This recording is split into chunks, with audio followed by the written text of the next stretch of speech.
শ্রী ভগবতর সৎপথী, গ্রাম তিলাবনী।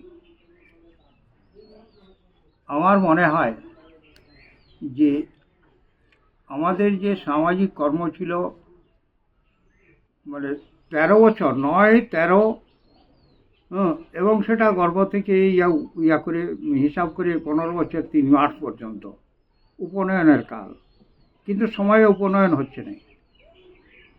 সেগুলা কিন্তু 20, 22, 25, 30 বহু দিকে চলে যাচ্ছে। তাহলে এইটাও একটা অধঃপতন। বিবাহের কর্মের যেটা কাল ছিল মেয়েদেরও, সেটা 9, 13 বা 16 এর মধ্যে, সেটাও এখন 18 বছর ধার্য হয়ে গেছে। সেটাও অনেক কিছু অসুবিধার সৃষ্টি হয়েছে। তাহলে এই যে বিষয়গুলো, আর ঘরে যেগুলা এমনি ঠাকুর এনে যেটা তুলসী দিয়া বা অন্যান্য কর্মগুলা, সেইগুলা এখন আর নাই, সেগুলো হচ্ছে না। যার জন্য সেই ধর্মানুষ্ঠান আর কিন্তু কেউ করতে রাজি হচ্ছে না।